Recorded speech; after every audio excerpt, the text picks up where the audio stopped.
Alors Valérie, justement, grève générale, la pression monte contre Netanyahou. Quelle est aujourd'hui la situation également en Israël?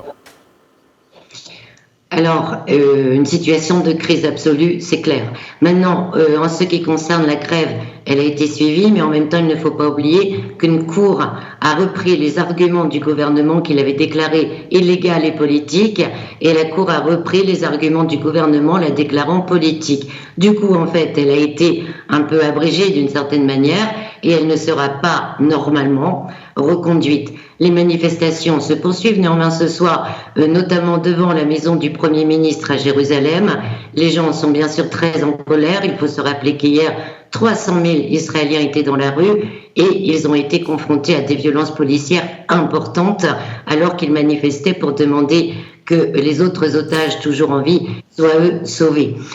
Et la situation au niveau politique est aussi tout aussi, dans un bras de fer absolu, puisque le Premier ministre Benjamin Netanyahou vient de faire une conférence de presse dans laquelle il a répété qu'il était hors de question de céder en définitive aux demandes de se retirer de la bande frontalière le long de l'Égypte dans le cadre d'un cessez-le-feu. En fait, donc, il ne veut pas de retrait de l'armée israélienne de Gaza et pas de cessez-le-feu permanent. Du coup, ça va à l'encontre de ce que demande un grand nombre d'Israéliens, aussi bien entendu des personnes à l'intérieur de l'appareil politique et aussi surtout militaire. Le ministre de la Défense, on le sait, avait dénoncé une décision la semaine dernière faisant la priorité au maintien de la présence israélienne le long donc de la frontière avec l'Égypte, le fameux corridor Philadelphia. Et c'était une priorité qui a été faite sur le sort des otages et donc de récupérer les prisonniers israéliens qui sont dans la bande de Gaza. Du côté du Hamas, le Hamas a répondu à la fois à Joe Biden et au Premier ministre israélien.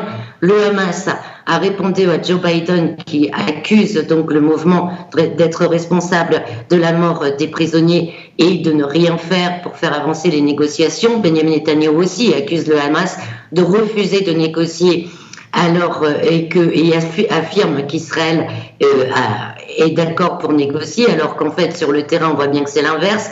Le Hamas a réitéré, comme il l'a fait par le passé, qu'il était d'accord pour toute proposition de cessez-le-feu si il s'agit bien d'un cessez-le-feu permanent, pas question de revoir Israël revenir après quelques semaines de trêve et recommencer ses bombardements, et si la proposition impliquait également le retrait total de l'armée israélienne de l'ensemble de la bande de Gaza, y compris de la frontière avec l'Égypte et bien sûr du couloir qui a été fait au milieu de la bande de Gaza et qui sépare ce territoire en deux.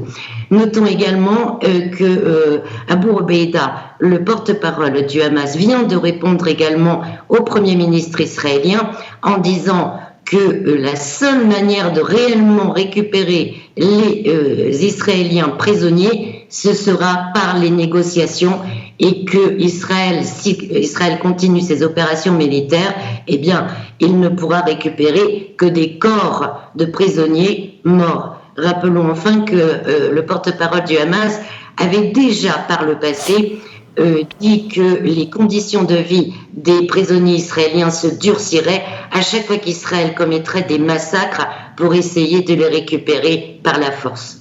Merci encore à vous Valérie Ferron. Je rappelle donc que vous êtes correspondante de Média TV à Al-Quds et vous revenez avec nous sur ces situations tendues à Israël, mais également sur la situation dans la bande de Gaza.